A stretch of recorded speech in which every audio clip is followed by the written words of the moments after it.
Thanks for tuning in. Today we're going to be reviewing the FLR F-XX Knit cycling shoes. When it comes to professional level cycling shoes, there are three things to consider: the weight, stiffness, and the comfort. That's one reason why a lot of higher end shoes have moved toward carbon fiber soles and knit upper designs, and that includes what we have here today, the FXX Knit shoes. It's an evolution of their FXX2 shoes, which is ridden by a lot of professionals around the world. Now in terms of packaging, really simple: black cardboard box, glossy FLR logos. You have their website on the side and on the other end as well. This is the Euro 40 in black. So I'll go ahead and take it out of the box and go over the specs. Retail price on this is $219.99.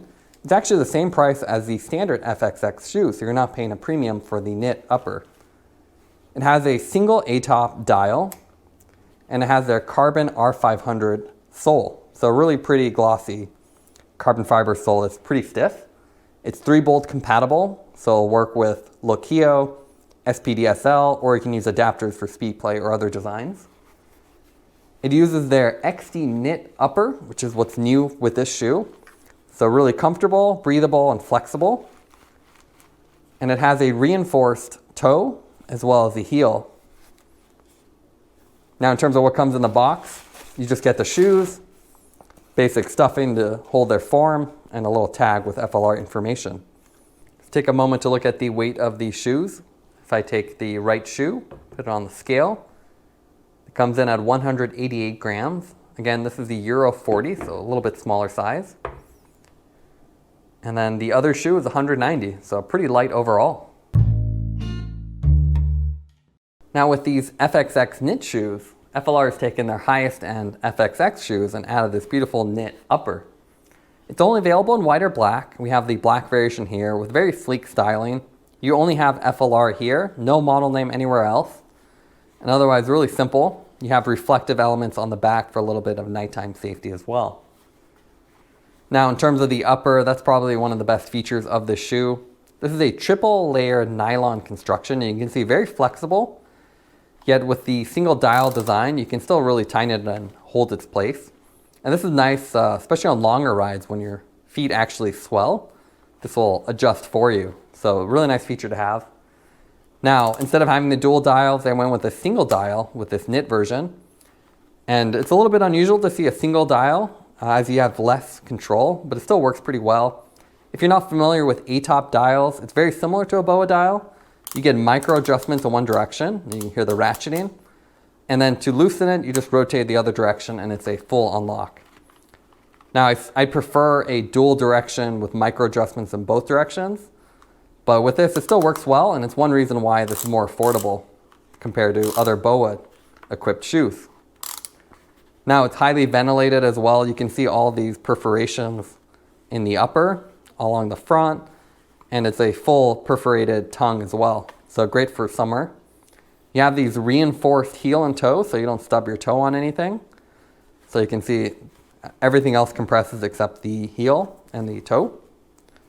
So really nice and stiff. You have this extended upper version, upper heel portion, that'll keep your feet in place. Now in terms of the sole, this is their R500. This is their stiffest variation, so a stiffness index of 14. And you do have to be aware, the stiffness index doesn't really mean anything. Every brand has their own variation, so 14 for FLR doesn't really translate to 11 or 12 in Specialized. Needless to say, it is very stiff, and it's a beautiful glossy carbon fiber finish. So you can see a nice exposed weave, and actually holds up pretty well. You have a nice ventilation hole in the front. Standard 3-bolt configuration here with little adjustment indicators. There's no memory eyelet and no adjustments on the actual holes, so you just have to use the cleats to adjust. You have non-replaceable heel and toe guards. It would have been great to see these to be replaceable because this is a great way to extend the life of a shoe. Especially on higher end shoes, these typically have a bolt and you can just order a replacement for a couple dollars. But this will protect the carbon fiber from getting damaged when you're walking. Now in terms of the insoles, these are really standard, and we're not sure if we actually got a mistake from the factory, as there appears to be two different variations with the left and the right shoe. But you can see they both have ventilation on the front, the center of the foot, and then decent padding all the way around. This is not as fancy as some of the other Shimano shoes with replacement pads, but definitely works pretty well. If you have custom insoles, you can also swap them in pretty easily.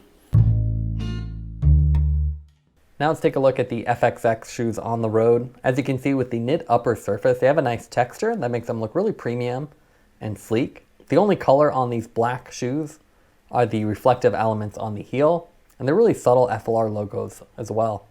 Now it's only a single dial. We wish there was multiple, as it's a little more difficult to adjust the tension, but otherwise you can see the knit upper surface is tight but still flexible, so if you have wider feet, they really adjust to you, so it's a great option for longer rides or people with wider feet. Now when you're cycling, the carbon fiber soles do a great job of transferring the power from your feet directly to the bike.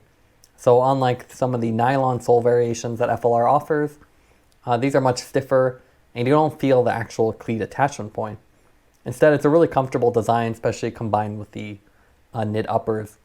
Overall, we found they're really well ventilated, comfortable, and whether you're doing short or long rides, the carbon fiber sole is a good investment, especially if you want to really hit those PRs or do harder and longer climbs. So now let's compare these shoes with the other FLR knit variations as well as some of their previous models. We have the F35 here with the lace-up knit upper, so very similar flexible design with the convenience of a lace-up style. Next we have the F11, which is their mid-level shoe. And you can see the upper is a little bit different because it has the ATOP dial, but very similar otherwise, same perforation, same heel guards. So I believe probably the middle section is the only main difference. And then the highest end FXX knit. So it's actually the same upper, same single dial, but with this one you get the R500 sole compared to the F25 and the F11 and the F35. So it's a stiffer sole with a stiffness index of 14 versus their 7. You get a similar 3-bolt setup, a little more adjustability with the nylon base though, and ventilation hole in the front, non-replaceable heel and toe guards. So depending on what you're looking for, if you're looking for a stiffer shoe, the FXX is still quite affordable at around $220. But if you're more budget oriented, the F35 or the F11 are great options. It depends on what you're looking for. If you need the dial, the F11 is a great option, while a more simple $70 F35 is great for entry level or even on the trainer. Now we also are lucky enough to have reviewed the previous shoes. As you can see here, we have the older F11. And if you compare these side by side, you can see the big differences. The bottoms are the same and it's just the top. So where this was a micro fiber cover with the vent holes, this new knit surface has more perforations, more flexible, and I believe looks a little bit better as well. Now the FLR shoes have actually held up quite well. You can see the only danger of getting white shoes is that they do get dirty, so it's pretty hard to keep these white. But otherwise it's actually held up with over a year's use without really damaging the base either, which is pretty impressive. Same thing with the F11s. We've been also riding this with over the last year. You can see the microfiber construction of the original version versus the knit upper. I believe the knit upper versions also look better again. A little bit sleeker design, and with the single dial setup, they've actually ditched the Velcro, which is one thing we didn't really like with the original version anyways. Now let's go over the scorecard for the FXX knit shoes.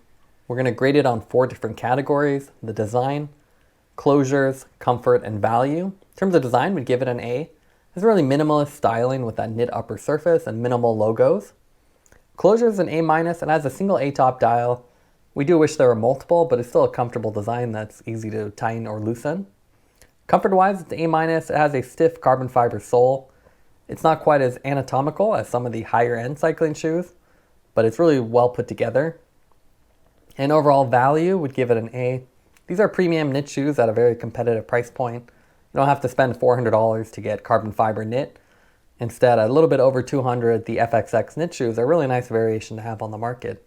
Thanks for watching this review. Don't forget to like and subscribe. You can see more content from us on our website at thesweetcyclist.com, as well as follow us on Instagram at thesweetcyclist. This is the Sweet Cyclist reminding you to enjoy the ride.